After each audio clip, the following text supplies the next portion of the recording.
Welcome to Photoactive, a podcast about photography and technology. I'm Kirk McElhearn. And I'm Jeff Carlson.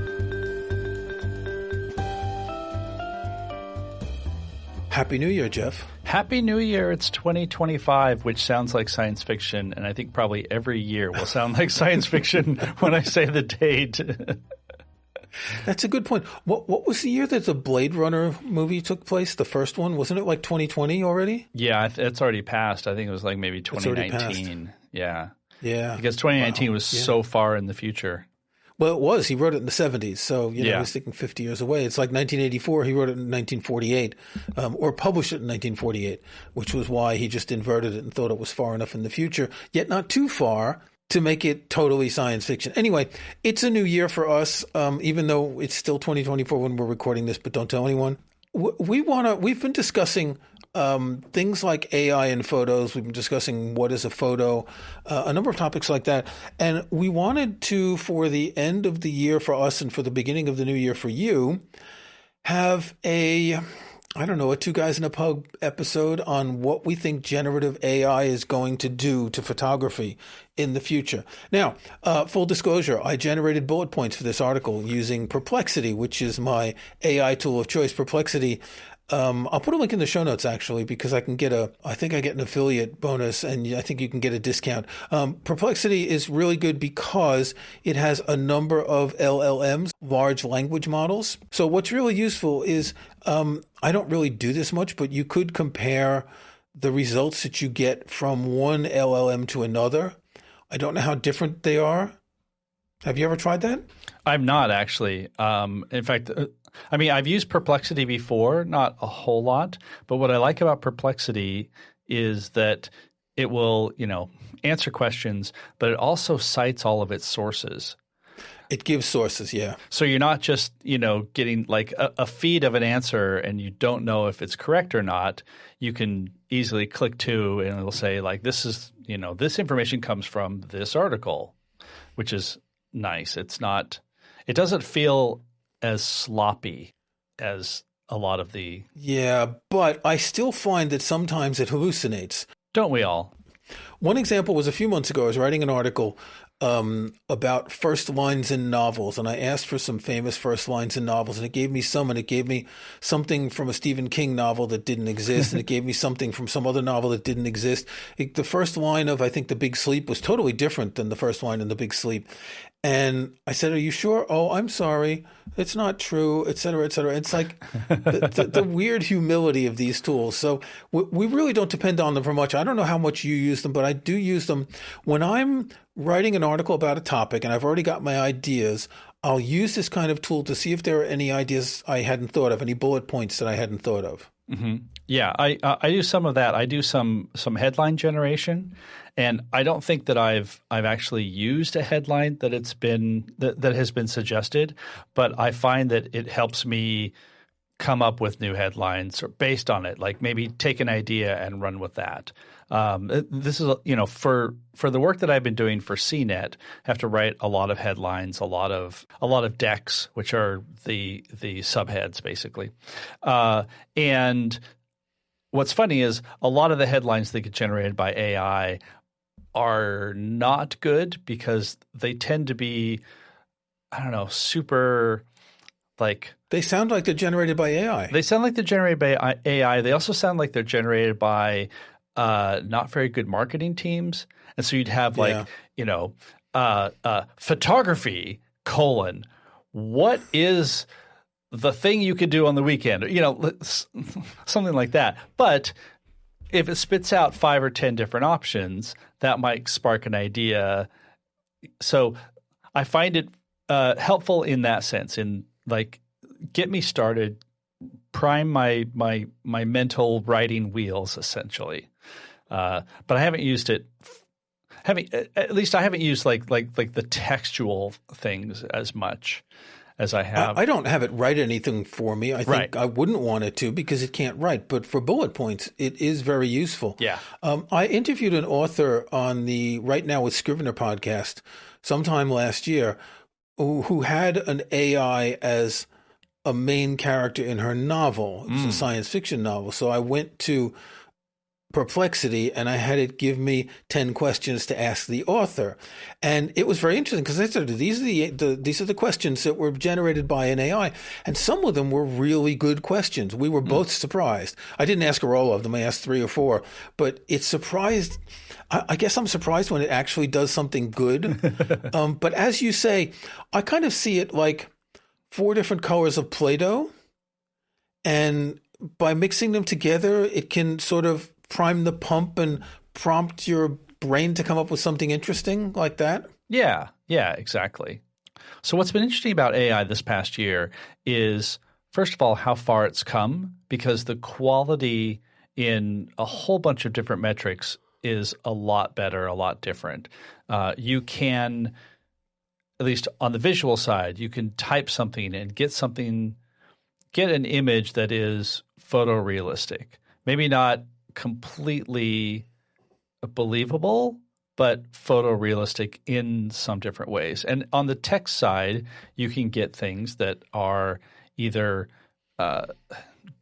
generally well-written or sparking ideas, like we said, or I've seen a lot of work on how the AIs react to you and be more conversational. Like I haven't really done a lot of that. I think Google has been really pushing on this, having a voice assistant that is, I would say, actually a little too conversational. Like just give me an answer. We don't need to be bros. We just need to, like get to the bottom of a situation. But technically, it's all very impressive. One thing that it can do is it can work with code in ways that are surprising. Now, we're not developers, either of us, but a friend of mine showed me an example a couple of weeks ago. He had a whole bunch of data and he wanted to make an HTML table, and it would have taken him hours to do it, and he dropped it into ChatGPT. Boom, he got the HTML table. There might have been some extraneous HTML code that he wouldn't have written, but what do you care? Yeah. Right? I know people who created Apple scripts with it, regular expressions that you use for complex searches in certain tools. I mean, it's brilliant. I had a regular expression or regex books from O'Reilly that must have been 800 pages back in the day. Oh, yeah. And you just don't need that anymore. Now, it's true that you don't learn anything from it, but once we got calculators, we forgot how to add and subtract and multiply and divide. And it's just the way it is. Anyway, let's talk about photography. Let's not talk about the whole thing. Yeah. The first bullet point I want to talk about is simplifying complex tasks like color correction, cropping, and object replacement, allowing photographers to focus on storytelling and artistic direction. And my first thought of that is take a picture and give me 10 ideas to crop it. Imagine that there are different aspect ratios with the subject on the top, the bottom, the left side, the center, and all that. Imagine that you have 10 of these to look at, and you're thinking, okay, I like to say that a photograph is what goes between the 4 corners of the frame, and the corners are in different places, and you see how a photograph can be different. Not only can this prompt you to make a better photograph of that photo, but it can open your mind to different types of cropping in the future. Yes. And I would also say a lot of the stuff we're going to talk about is also here now, but in various levels. So I know that there are tools that will let you do cropping like that. A few apps can already do this. Lightroom doesn't, but I know that On1 does and Luminar, I think, does. Basically give you a crop suggestion. And at least so far, none of them have been very good. They all seem to just, well, here's a wide crop, or here's maybe, straighten it up a little bit or whatever. So having a crop that would actually, I don't know, be smarter about what's in the image and be smarter about balance and all of that, I think could be very helpful. Like you said, in terms of what can I do with this photo? Because in the non-AI world, there have been many times when I've taken a look at a photo that I have, cropped and framed and, composed in such a way when I was out taking the picture. And then when I'm editing it, I realize, actually what I need to do is crop in here, get rid of this extraneous thing here. And actually the most important thing is this thing over in the lower left corner, not the upper right corner. And so seeing those different kinds of options, I think is very helpful. The question is, and this is probably like not a realistic question, but could it get to the point where you just go out and you shoot everything wide and, assume you have 40, 60 megapixels worth and you're not really sure what the composition is. So you just shoot wide, which sometimes, we shoot larger than we think, intending to crop in just to make sure that we have a little bit of buffer there. And then just sort of Or because we're too far away, we can't get close, we can't zoom, et cetera. Yeah, exactly.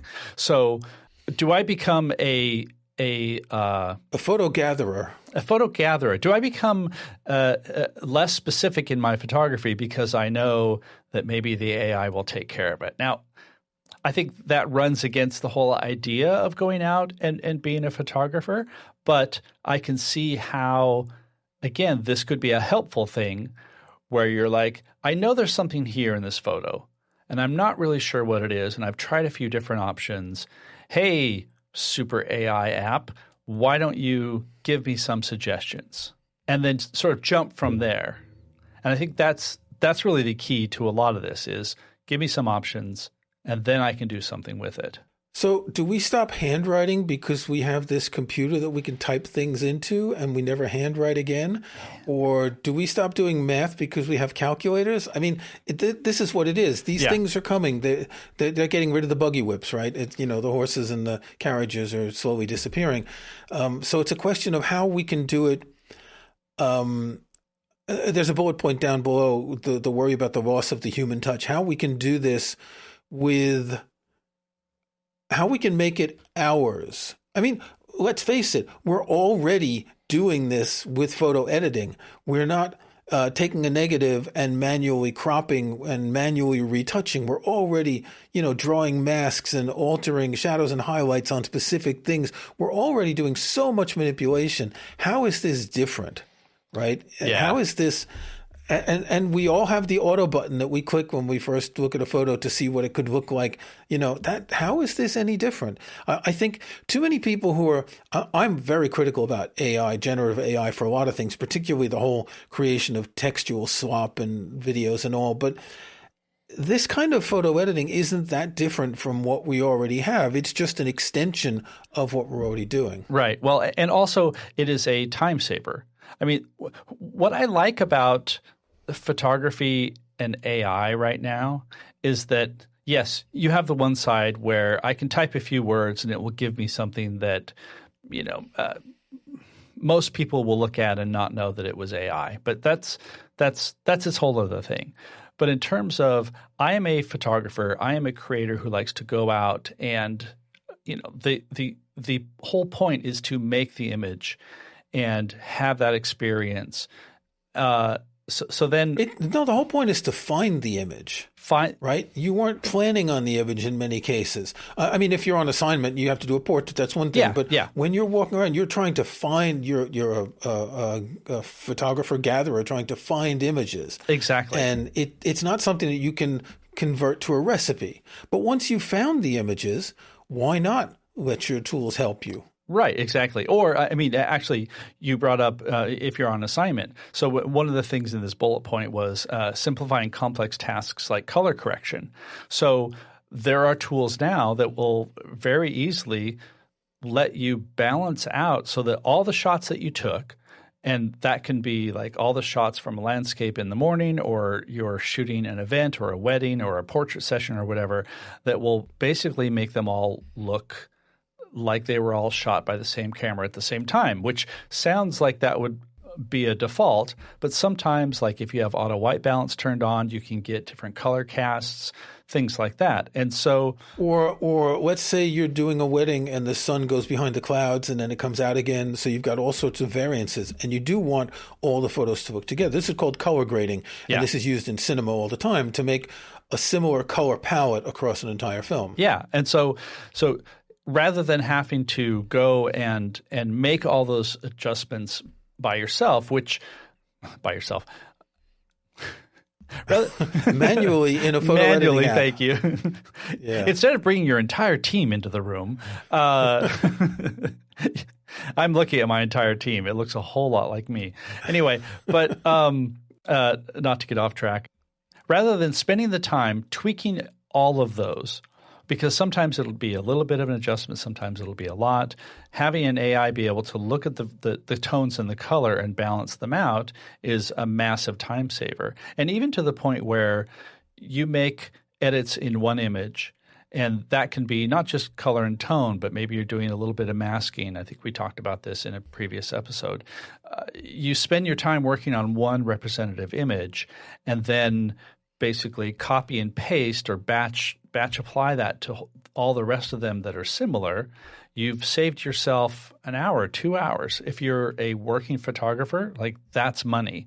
If you're not a working photographer and this is just what you're doing, for fun, that opens up your weekend so that when you're working on the pictures of your last family gathering, everybody got together over the holidays and they want pictures from you because you had a nice camera and you were going to take a bunch of pictures of people, then you don't have to spend 5 hours on Sunday working on that. You can spend an hour and then let the software – here's a crazy idea.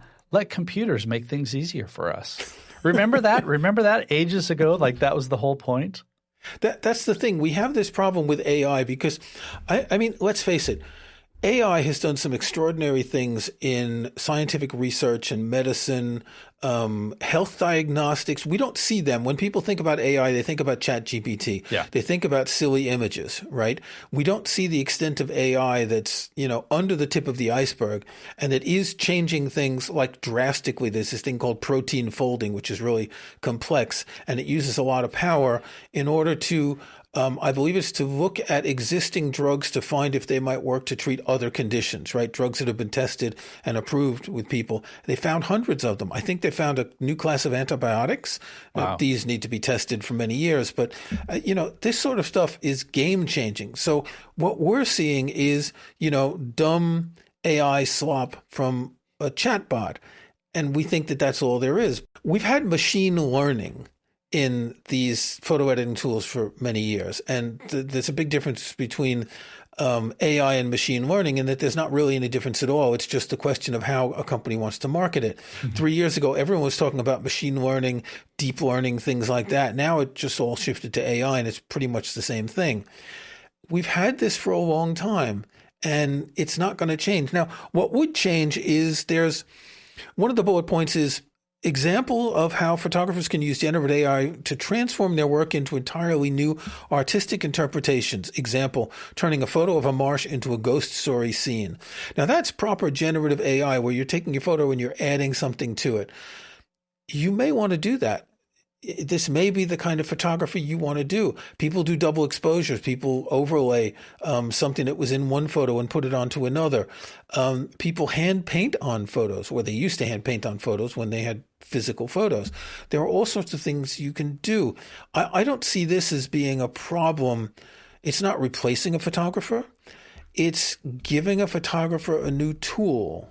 It's not saying, make me a photorealistic picture of this so I don't pay a photographer to go out with their camera and then edit their photo, right?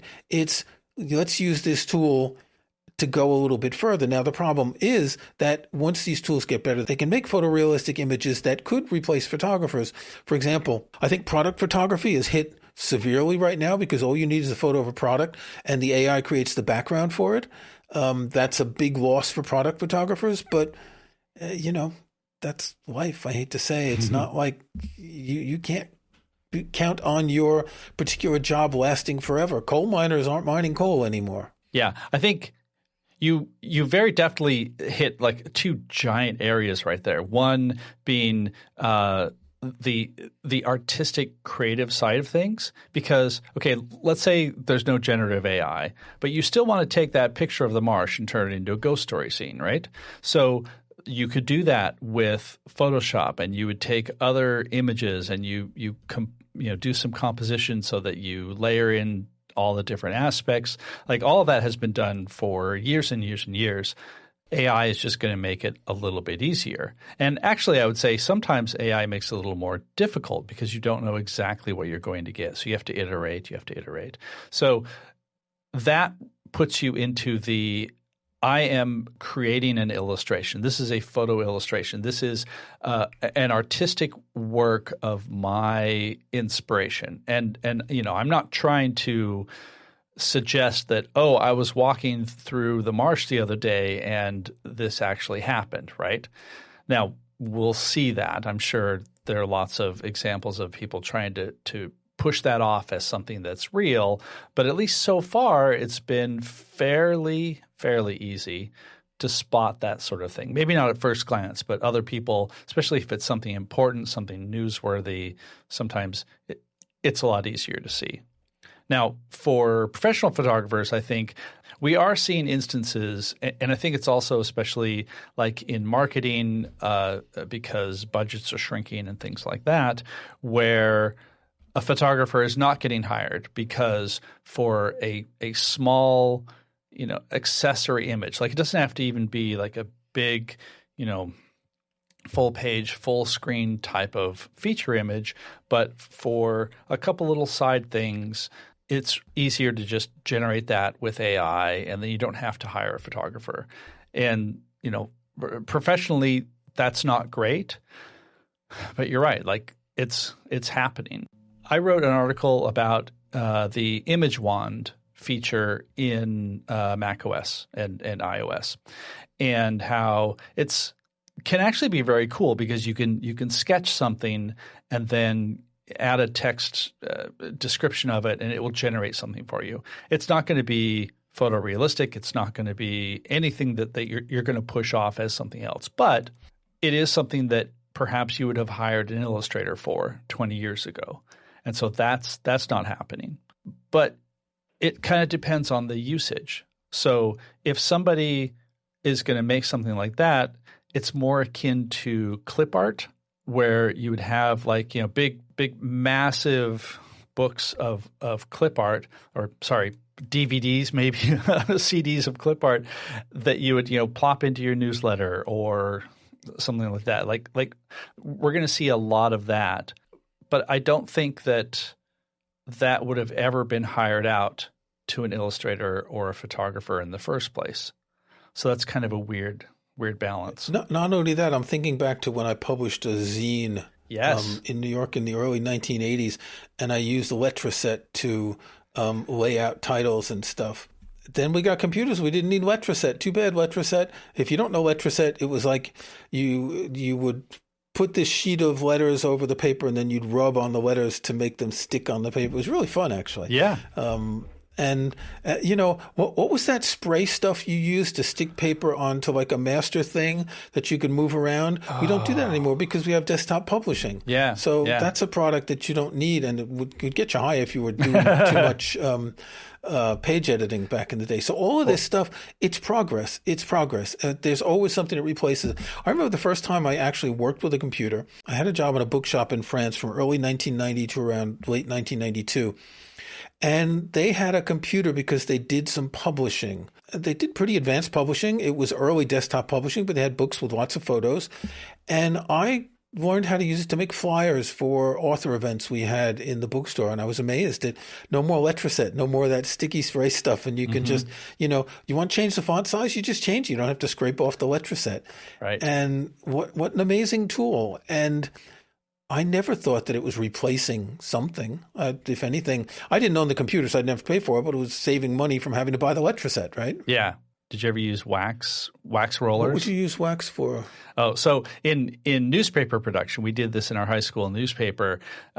You would print out the article. So we had like the first Macintoshes and PageMaker 1.0, and we would laser print a column of text, but then we still had to put them on the layout boards.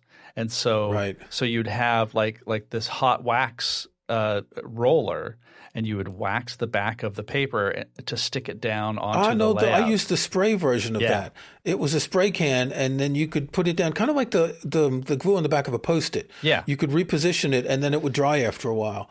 But then you would have to roll something on top of it to make the edges smooth. Yeah. So when you took it for offset printing, the edges wouldn't show up. Oh, this is the old days. So basically, while you were getting high on the spray, I was getting like second degree burns on my hands from hot wax. But I think the point is that these tools and techniques change, and we just have to deal with it. Think of photographers 20 years ago when digital cameras came around and started becoming popular. What were they thinking? Oh my God, we're going to lose all our ability to take photos. Actually, more people take more photos than ever before. The difference is they just don't use film. Yeah, but actually I think this could be a good thing to wrap this up, because it also points to something that you mentioned before we started. There are now more people shooting film now than there were, say, 5-10 years ago. There are a lot of 35 millimeter cameras that are being sold, and people are buying film, and they're taking pictures for that experience, that quote unquote authenticity. But I think we are also seeing a bit of pushback to generated images, because I don't know, like the general vibe seems to be, yes, it's a neat technology, but people aren't really excited about it. People aren't eager to use it, I don't think. And I don't see normies talking about Apple's Image Playground. I don't see normies talking about Apple's writing tools, which for me are the only AI tools in Apple's operating systems that have any value, and even limited value at that. I don't see many normies talking about this at all. And I don't mean normies in a derogatory way, but, people who just – I follow things on Facebook and Reddit just to have an idea of what, non-techies do with things. And I don't see anyone talking about these. Yeah. Yeah. And I think, also just I can't point to a specific source for this. So I guess I'm an AI now, because I can't point to it because I'm making up this thing. But like my general feel is people are not excited about the implications of anything that can be made by generative AI, not knowing what's truthful.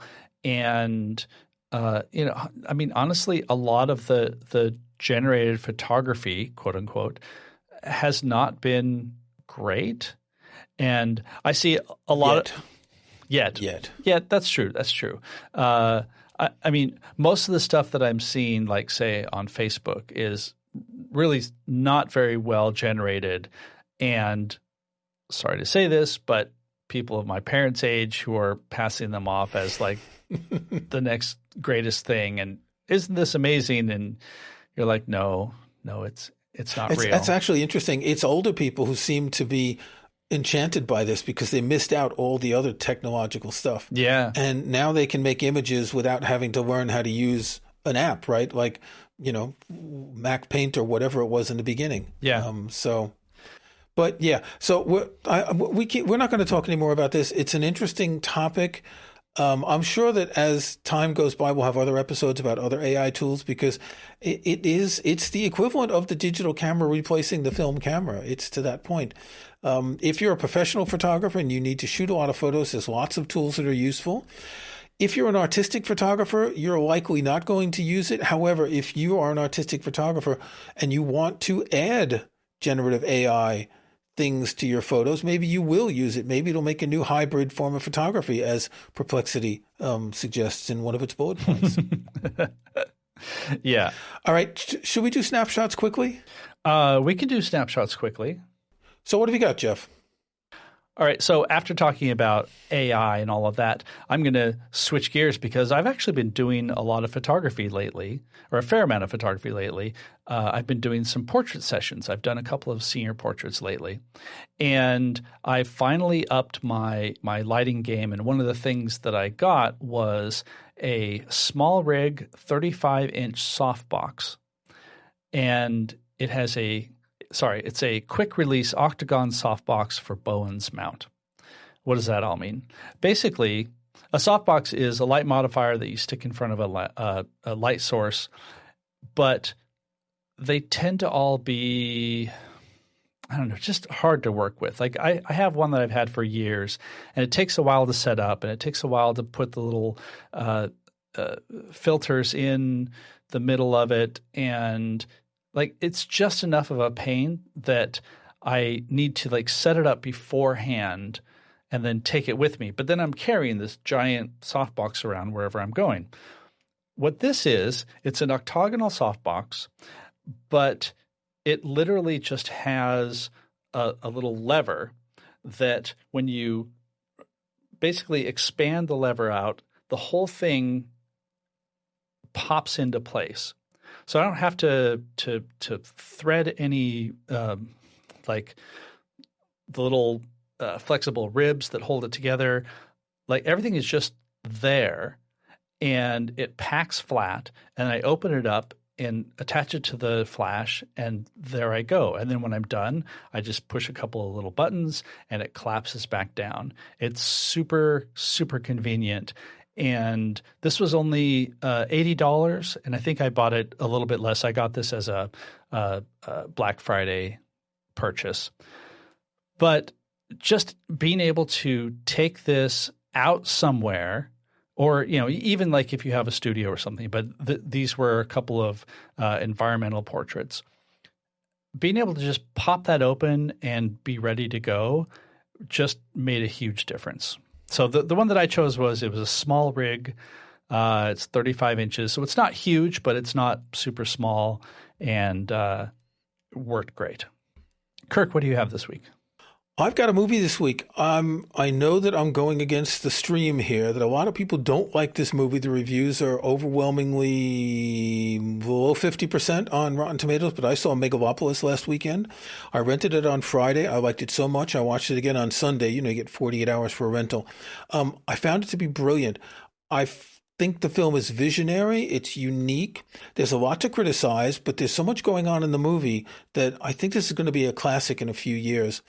I kind of have a feeling that we're going to get a 3.5-hour director's cut, which will make it so much better, because you get the feeling at certain points that he must have had to cut things out to stick in. It's about 2 hours 15, I think, to stick in a time that, allows people to watch a movie without having to run out at some point to go to the bathroom. If you've seen Coppola's films over the years, you know that he tends to sort of buck the trends, and he did something here. If you even ignore the fact that he self-produced it, sold it, or mortgaged his winery to pay for it, it's currently a box office failure. If you forget all that, it's probably his last film. It's a film he's been literally working on for decades. I think he started working on it in the 80s and changed the theme over time. It's very applicable to the politics of the United States and much of the world today. If you've read bad reviews, go into it with an open mind. Really, you've got to see this. So Megalopolis, Francis Ford Coppola. I absolutely fall into that camp of I saw so much that was bad about it that I didn't go to see it. But I did see a few people on social media say, look, this is a different movie, but it is an experience that you should see on a big screen. So I wish I could have seen it on a big screen. When I was in London in October, I was hoping I could find a cinema. I really would have liked to see it in IMAX. I don't know if it was filmed in IMAX, but I couldn't even find a cinema where it was playing. There was one like on the other side of London, which is pretty much like, from Seattle to Portland, right? It's that far away.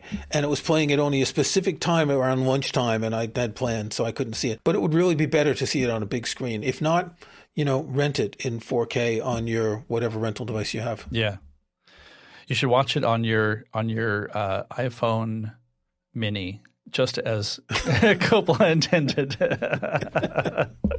All right. That's enough about AI. We'll be back in 2 weeks with another topic, and we don't know what we're going to talk about yet. So see you soon, Jeff. See you soon. Happy New Year. Happy New Year to everyone.